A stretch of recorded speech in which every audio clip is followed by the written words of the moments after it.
na wenyewe watakuwa watakatifu. Utakatifu unafanya Mungu akupe uponyaji. Utakatifu unakufanya Mungu akupeleke kwenye hatua nyingine. Utakatifu unakufanya maisha yako yaendelee kuwa na amani siku zote. Maana yake dhambi inaondoa amani. Dhambi inafanya maisha yako yana kwenye wasiwasi.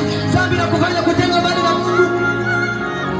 Lakini utakatifu unakufanya kuwa rafiki wa Baba.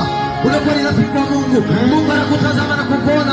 Mateso yako anakuponya haraka kabisa. Maana wewe ni mtu wake, uko karibu naye. Tafuta sana utakatifu. Maisha yako ya utakatifu ndiyo baraka yako, ndiyo hatima yako. Mungu akubariki baba, asante.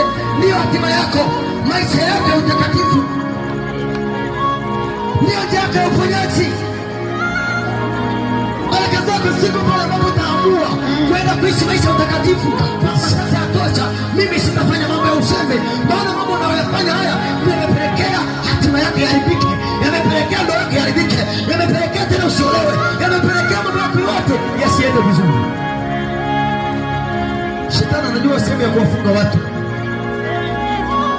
Anasema tena dhambi ni wa ibilisi. Nataka kitu ambacho uelewe.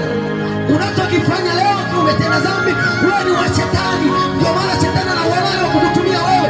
Atakutumia kwenye ulevi, atakutumia kwenye bangi, atakutumia kwenye umaraya, atakutumia kwenye ushengenezi. Maana wewe ni mtu wake. Maana amesema atendaye dhambi ni wa ibilisi, tena wa mama muongo yule. Peleka kwenye uongo. Atakupeleka kwenye mateso kwa ajili ya faida yake. Anapoona watu wanagombana, yeye anafurahia. Anapoona watu wanalia kwenye ndoa, yeye ndiye furaha yake. Anakupeleka unaenda karibu ndoa ya watu. Atendaye dhambi wa ibilisi. Usi wakati wa kuchezea dhambi.